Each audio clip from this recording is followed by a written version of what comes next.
Everyone, welcome to Commerce Net Scholars. I hope you all are perfectly fit and fine and you are being regular with the studies. आज के video में जो topic जो unit हम start करेंगे वो मेरा पर्सनली फेवरेट यूनिट है, that is unit number 6, business management and human resource management.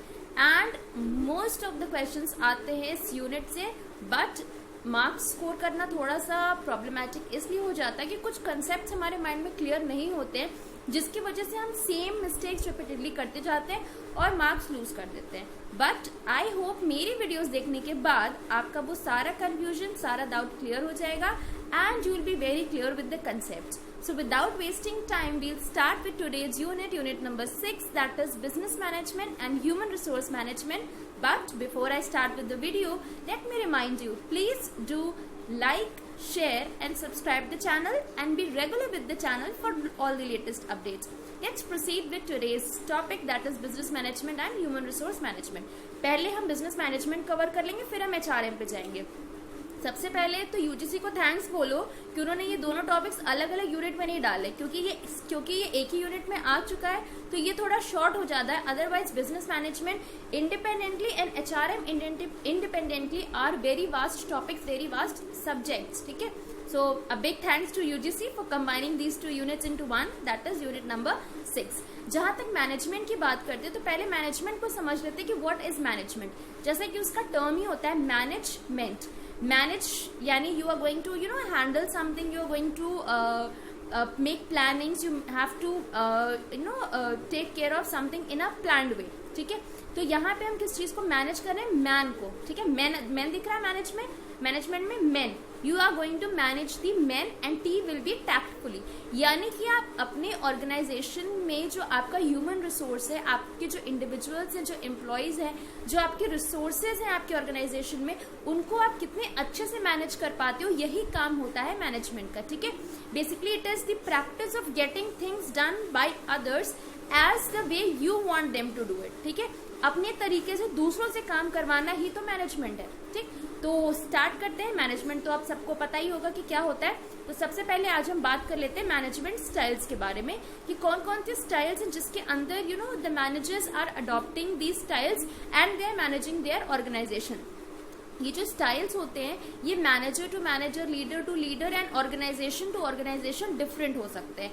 It is adopted as per the needs and expectations of the organisation, कि वो क्या करवाना चाहता है एक्चुअली अपने एम्प्लॉय से और उनका क्या थॉट प्रोसेस है इन स्टाइल्स को लेकर के, वो कौन सा स्टाइल अडॉप्ट करना चाहते हैं, उनके जो वर्क फोर्स है वो किस तरह का है, किस स्टाइल से वो मैनेज हो सकता है. ठीक है, तो सबसे पहले आता है हमारा क्लासिक स्टाइल्स.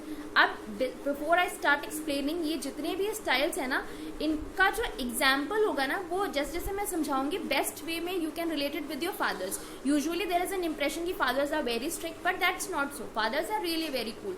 ठीक है, तो इस चीज का एग्जाम्पल, जो ये मैनेजमेंट स्टाइल्स का एग्जाम्पल है ना, इसको अपने फादर के नेचर के साथ कहीं ना कहीं समझना कि what kind of nature your father has, तो आप इसको बेटर रिलेट कर पाओगे और बेटर समझ पाओगे. ठीक है, क्लासिक स्टाइल्स में अगर बात करें, the leaders decide what is best for the employees and organisation. ये क्लासिक स्टाइल था, ये ओल्ड स्टाइल था, जहां पे the managers were exclusively deciding, the leaders were deciding कि ऑर्गेनाइजेशन के लिए और हमारे एम्प्लॉयज के लिए बेस्ट क्या है, और वही काम एम्प्लॉयज करते थे, वही काम ऑर्गेनाइजेशन को आगे करना होता था. ठीक है, तो यही चीज थोड़े टाइम पहले what we call it as old generation, fathers used to decide what actually has to be done for the house and what is to be done for the children.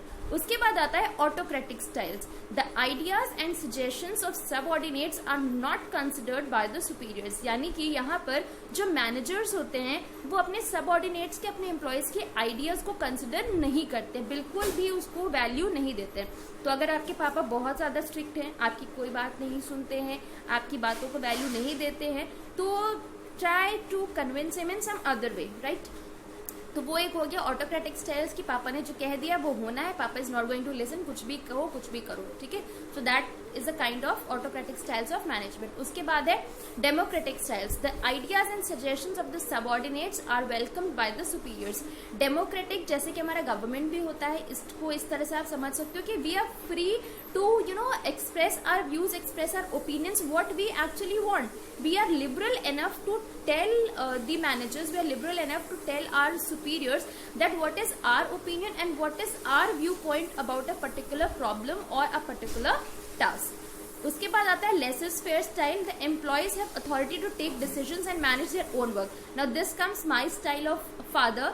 He has just given us all the liberty to decide whatever we want to do. He is very cool. ठीक है. तो यहाँ पर भी what happens, the managers are liberalizing the employees to decide upon the way they want to work, right? The tasks have been assigned to them, but the method, the style the employees want to implement, they can implement it at their own level. उसके बाद है management by walking around. Leader is more of an a mentor than a superior. Management by walking around का ये एक छोटा सा example समझ लो. जब हम लोग छोटे थे, जब 2nd या 3rd क्लास में होते थे, 3rd 4th में जब हम काम कर रहे होते थे तो मैम हमेशा हमारे आसपास राउंड लगाती रहती थी. तो वहाँ पे क्या करती थी, अगर हम गलती भी करते थे तो वो हमें उसी टाइम पे करेक्ट करवा देती थी. सेम चीज आता है मैनेजमेंट बाय वॉकिंग अराउंड में भी, कि जो लीडर है हमारा वो एक कह सकते हो राउंड लेता रहता है या चेक करता रहता है एम्प्लॉयज की परफॉर्मेंस को, और जहाँ पे उसे लगता है कि एम्प्लॉयज थोड़ा इधर उधर काम कर रहे हैं तो उनको वो वहीं पर वो करेक्ट कर देता है. तो I hope styles are clear. Now next हम बात करते हैं आज प्रिंसिपल्स ऑफ मैनेजमेंट के बारे में, जिसमें हम सिर्फ और सिर्फ आज scientific principles of management discuss करेंगे. General management will be discussing tomorrow. सबसे पहला आता है scientific principles of management. It is given by Frederick Winslow Taylor. इसको अच्छे से याद कर लेना. Scientific management Frederick Winslow Taylor.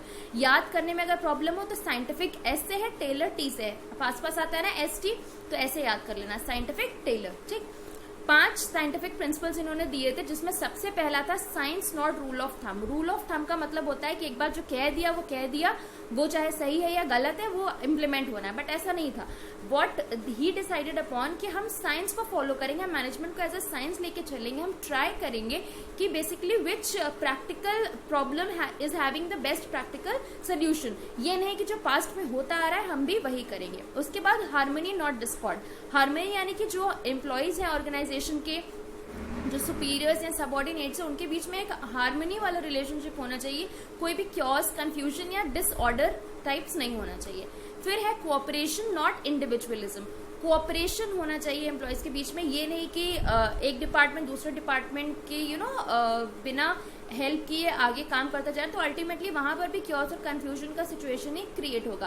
Production और सेल्स आपस में कोऑर्डिनेट ना करे, या मार्केटिंग या सेल्स आपस में कोऑर्डिनेट ना करे, तो वो अल्टीमेटली एक प्रॉब्लम क्रिएट करता है. फिर है मैक्सिमम नॉट रिस्ट्रिक्टेड आउटपुट.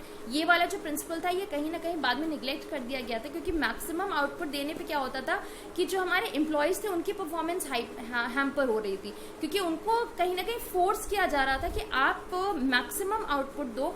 अपनी मशीन्स को, अपनी इक्विपमेंट्स को हम more than their capacity, more than their capability as well as the employees we were utilising them. तो ये प्रिंसिपल बाद में निग्लेक्ट कर दिया गया था.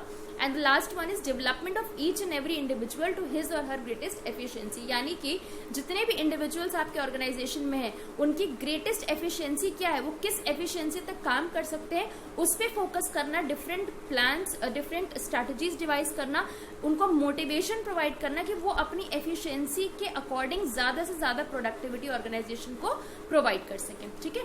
अब हम बात कर लेते हैं जल्दी से टेक्निक्स के बारे में कि साइंटिफिक मैनेजमेंट की टेक्निक्स क्या क्या थी. जैसे कि आप स्क्रीन पे देख सकते हो, सबसे पहला है फंक्शनल फोरमैनशिप. इसमें 8 फोरमैन होते थे. फंक्शनल फोरमैनशिप क्या, एक तरीके से वर्क को इक्वली डिवाइड कर दिया जाता था, और उसके बाद हर वर्क का एक पर्टिकुलर हेड असाइन कर दिया जाता था. ठीक है. तो यहाँ पे 8 फोरमैन होते थे, जिसमें से 4 होते थे प्लानिंग के लिए. प्लानिंग में क्या क्या काम होता था, इंस्ट्रक्शंस कार्ड क्लर्क जो कि इंस्ट्रक्शन देता था, रूट क्लर्क जो कि रूट बताता था काम का, टाइम एंड कॉस्ट क्लर्क जो कि टाइम डिसाइड करता था वर्क के होने के, और कॉस्ट यानी कि जो भी पेमेंट मिलता था एम्प्लॉयज को, और डिसिप्लिनेरियन यानी कि डिसिप्लिन मेंटेन करना while the work is being carried on, कोई भी क्योस या कंफ्यूजन ना क्रिएट हो. और 4 होते थे प्रोडक्शन के लिए. इसमें से सबसे पहला था स्पीड बॉस, जो कि एम्प्लॉयज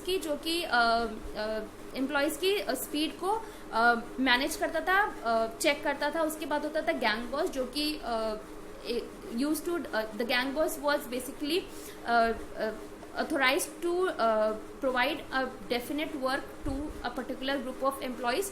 उसके बाद आता था रिपेयर बॉस, जो भी प्रॉब्लम्स हो जा रही मशीन इक्विपमेंट्स में उसको देखने का काम होता था रिपेयर बॉस का. उसके बाद आता था inspector, who was actually assigned, who was actually authorized to inspect the work that was being carried out by the employees. Second आता है हमारा standardisation and simplification of work. Standardisation में हम एक स्टैंडर्ड सेट कर दिया, और स्टैंडर्ड सेट करने के बाद हमारा जो प्रोडक्शन होगा, हमारी जो क्वालिटी होगी प्रोडक्ट्स की, वो स्टैंडर्ड से नीचे नहीं जाएगी. साथ ही साथ जो एम्प्लॉयज की एफिशिएंसी होगी वो उस स्टैंडर्ड के नीचे नहीं जाएगी. ये होता था स्टैंडर्डाइजेशन. सिंप्लीफिकेशन में हम ये ध्यान रखते थे कि एक ही काम अगर बहुत कॉम्प्लिकेटेड हो जाएगा तो कहीं ना कहीं वो रिपीटेटिव नेचर का हो जाए. तो इस चीज को अवॉइड करने के लिए हमने काम को सिंप्लीफाई किया ताकि वो आसानी से और कम टाइम में हो सके. मेथड स्टडी में काम करने का तरीका स्टडी किया गया कि एक्चुअली किस तरीके से काम हो रहा है. मोशन स्टडी में जो भी मूवमेंट हो रहा था एम्प्लॉयज का उसको चेक किया गया. टाइम स्टडी में जो एक्चुअल टाइम लिया गया था एम्प्लॉयज के द्वारा उसको स्टडी करने का काम हो गया टाइम स्टडी में. फैटीग स्टडी यानी कि when the workers they were tired, they need some time to freshen up, उस चीज की स्टडी आई हमारी फैटीग स्टडी में. और उसके बाद आया डिफरेंशियल पीस वेज सिस्टम, जिसमें एम्प्लॉयज को, वर्कर्स को पीस वेज सिस्टम पे एनालाइज किया जाता था. हम ये चेक करते थे कि कौन से एम्प्लॉयज अबव स्टैंडर्ड परफॉर्म करे, कौन से टू दी स्टैंडर्ड परफॉर्म करे, कौन से बिलो दी स्टैंडर्ड परफॉर्म करे, और सबके लिए एक वेज रेट या वेज सिस्टम असाइन कर दिया गया था जिसके अकॉर्डिंग उनको पेमेंट दिया जाता था. ठीक है, तो जो अबव स्टैंडर्ड वाले थे उनको ज्यादा, टू दी स्टैंडर्ड उनको जितना सेट था, और बिलो स्टैंडर्ड वालों को कम दिया जाता था. ठीक है, so this was all about the techniques of scientific management. अगली वीडियो में will be discussing about general management. So please be regular with the channel. I don't want anybody to miss this unit. Very interesting and very important unit for UGC NET JRF examination. So again a reminder, अगर अब तक channel नहीं subscribe किया है तो subscribe it right now. Till then take care. Thank you.